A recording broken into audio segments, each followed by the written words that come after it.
Ok. Vamos a ver un ejemplo de diseño de un circuito secuencial, pero primero revisemos un procedimiento del diseño a través de lo que es la máquina, la técnica de máquina de estado finito. Lo primero que hay que hacer es identificar cuáles son la entrada y la salida del sistema que estamos diseñando. Y en base a esa entrada y salida, entonces, hacer un diagrama de transición de estado. Un diagrama de transición de estado nos va a permitir identificar los estados que va a tener, cuántos estados vamos a estar en el sistema, y por lo tanto hay que escribir una tabla de transición de estado. Es decir, cómo yo paso de un estado a otro, cuáles son los cambios de estado que tienen que ocurrir y en base a qué, cuáles, digamos, a cuáles cambios en la entrada. Luego ya sabemos cuántos estados hay, por lo tanto hay que codificarlos. Si son, siempre va a ser algo basado en logaritmo en base 2. Si necesitamos 5 estados, eh, vamos a tener que codificar eso con 3 flip-flops, ¿ya? Y con 3 flip-flops vamos a poder codificar 5 estados, 6, 7 y hasta 8. ¿Ya? Si requerimos 9, entonces ya se va a requerir un cuarto flip-flop. Y el quinto paso, como se puede ver aquí, va a depender si vamos a usar la máquina de Moore o la máquina de Miller. Recuerden que la máquina de Moore, eh, la salida no depende de la entrada, a diferencia de Mili, que depende de la entrada y la salida. Por lo tanto, con Mili se hace una única tabla de transición de estado en conjunto con la salida, porque ambos circuitos combinacionales dependen tanto del estado actual como de la entrada. ¿Ya? En cambio, Moore no. Uno de los circuitos combinacionales solo depende de la entrada y del estado actual, y el otro circuito combinacional, que es el de salida, solo depende del estado actual, no depende de la entrada. Por lo tanto, aquí se hacen las dos tablas separadas y aquí se pueden juntar. Dependen de la misma entrada. Se los recuerdo, lo vimos anteriormente. Aquí, este circuito combinacional depende de la entrada y del estado actual. Este circuito combinacional depende de la entrada y del estado actual. Por lo tanto, la única diferencia es que cumplen funciones, uno para generar la salida del circuito y otro para generar el siguiente estado. En cambio, Moore, no, son circuitos combinacionales diferentes porque este depende de la entrada y del estado actual. En cambio, este solo depende del estado actual. Por lo tanto, esa es la diferencia en el paso quinto en el diseño de un circuito combinación, secuencial, en el cual hay que diseñar estos dos circuitos combinacionales. ¿No?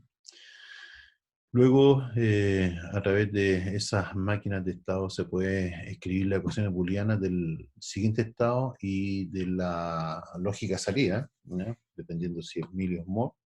Y finalmente, en base a esas ecuaciones booleanas, se puede esquematizar el circuito. ¿No?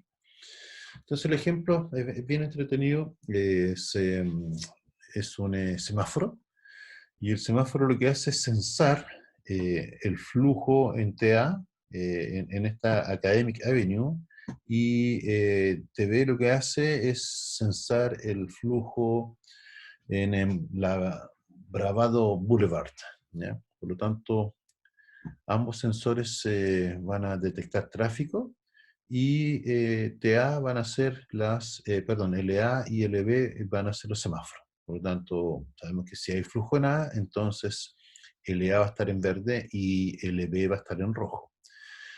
Si deja de existir flujo en Academic Avenue y entonces se switchea hacia Bravado por un tiempo, si es que hay flujo, se queda en verde hasta que no haya más flujo de vehículos y entonces pasa a Academic Avenue.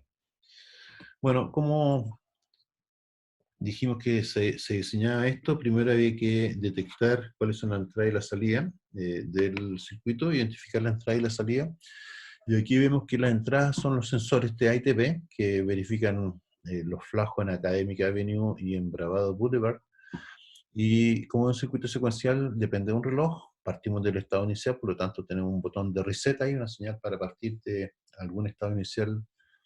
Y las salidas del circuito son LA y LB, que son los semáforos, en verde y en rojo, amarillo y rojo y verde, y así, bueno, cómo funcionan los semáforos en una esquina. Lo siguiente entonces es diseñar lo que es un diagrama de transición de estado, y bueno, decimos usar More en este ejemplo. Recuerden que las salidas dependen del estado actual solamente, no de la entrada, y entonces, como saben ustedes de alguna otra asignatura, que las máquinas de estado finito, bueno, esto refleja un estado.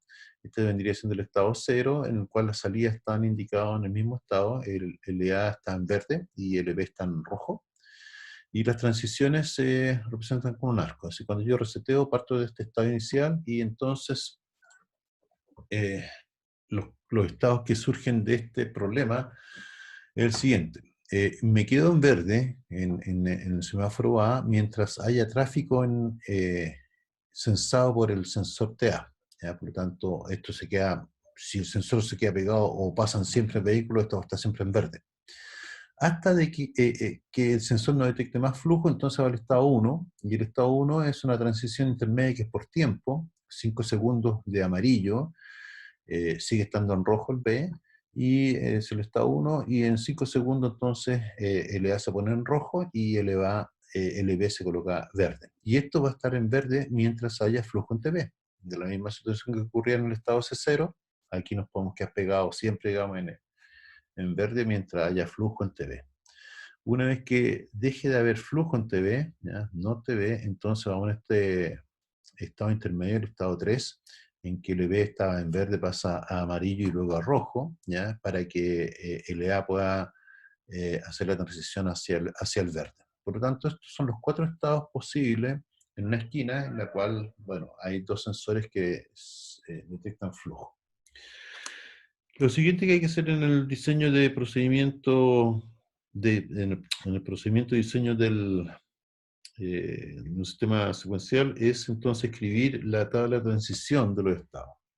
Y la tabla de transición dice lo siguiente: a partir del diagrama de estado, es tomar este diagrama de estado y llevarlo a una tabla. Este es el estado actual, S0.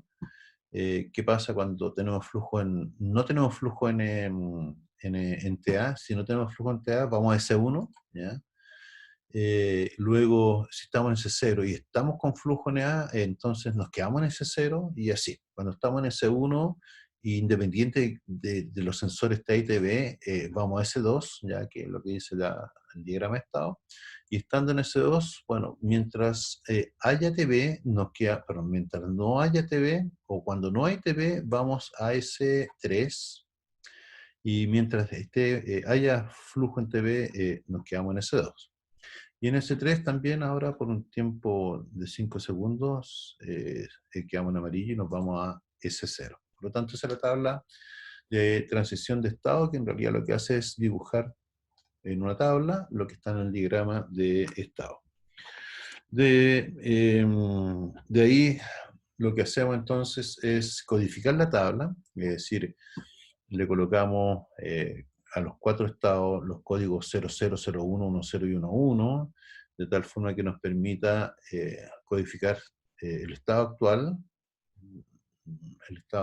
y el siguiente estado. Esto es un circuito combinacional, como lo que hemos diseñado hasta el momento, y en base a eso, eh, digamos, del estado 00 vamos al 01, del estado 00 vamos al 00, dependiendo del estado en el que está y cuáles son las entradas. Y entonces obtenemos S1' y S0', que serían los siguientes estados a partir del estado actual, de acuerdo a la entrada. ¿Ya? Y eso es un XOR entre S0 y S1. ¿Ya? Es decir, estos 3 1 que están acá, ¿ya? Corresponden a un XOR, y S0' corresponde a ese elemento que está medio. Este que estaría acá sería 0, 0, 0, eso que está ahí, y este 1 que está acá sería 1, 0, 0 para TV, ¿ya? Por lo tanto, 1, 0, 0. Hacemos la tabla de salida, como estamos trabajando con more, entonces, de acuerdo a los estados, aquí sabemos que en el estado 00 es eso que está ahí, lo que edificamos, verde va a ser 00, rojo va a ser 10, ¿ya? Por lo tanto, para codificar esos estados va a ser el semáforo A y el semáforo B con 2 bits, ¿ya? Y entonces tenemos eso. Esto es verde y esto es rojo. En este estado es 01 amarillo y rojo. Esto es 10 rojo y 00 verde, y así el último estado. Por lo tanto, tenemos las ecuaciones booleanas que representan esta salida de acuerdo al estado actual, y eso está dado por esas expresiones. Ya, esto ya es el capítulo 2 de cómo se diseña un circuito combinacional. Y aquí tenemos entonces el registro. Este es el registro de estado, en donde tenemos el próximo estado como entradas y el estado actual. Y aquí entonces agregamos, por un lado, la lógica del siguiente estado, S0' y S1', que dijimos que era un OR exclusivo entre S1 y S0, eso es lo que tenemos aquí, el OR exclusivo, ¿ya? Y esta es la lógica de las ecuaciones booleanas que representan a TA y TB como entrada, y el estado actual como entrada al siguiente estado. Y como salida, lo mismo, aquí tenemos un circuito combinacional que depende solamente de ese 0 y ese 1, ¿ya? Cuando cambia ese 0 y ese 1, entonces, si esto está en verde va a amarillo y después a rojo, y esto está en rojo, espera el amarillo y entonces pone verde. ¿Ya? Este sería entonces el circuito que va a representar al semáforo, que podemos explicar detalladamente después con un diagrama de tiempo. Este diagrama de tiempo no es simple de entender, pero en el fondo tenemos aquí ese 0 y ese 1' y ese 0 y ese 1. ¿Ya? Este sería el estado actual, perdón, este sería el estado actual, este sería el próximo estado. Y si te da al resetear parte en 00, ¿ya? En este estado que está acá, y en verde y en rojo, ¿ya? Y entonces mientras haya flujo en TA, esto va a seguir en verde, hasta que no haya flujo en TA. Cuando no haya flujo en TA, entonces va a S1, que es amarillo, por un tiempo, eso que está acá, amarillo, y luego en rojo, LA. Y cuando LA está en rojo, entonces LB se pone en verde, y mientras haya flujo en LB, en los flancos de subida del reloj, siempre hay que detectar eso aquí. Ahí, por lo tanto, sigue un ciclo de reloj más hasta acá, que dice aquí está en cero, por lo tanto, ese cero lo que hace es ir a amarillo y a rojo, ¿ya? Y vuelve el estado ese cero de acuerdo al diagrama de tiempo al diagrama de estado que tenemos acá. Por lo tanto, esto es una forma más de dibujar este diagrama de estado, ¿no? Las salidas, en realidad, bueno, se pueden codificar como lo hicimos en este ejemplo, con varios flip-flops, 0001, 10, y está codificado. O bien, si son 4 estados, tener 4 flip-flops y cada uno representa una salida, ¿ya? Eh, podría ser, ¿ya? Podría ser una forma más rápida de obtener la salida en base al estado en que está la máquina. Eso es eh, una restricción del diseño. Bueno, vamos a pausar aquí.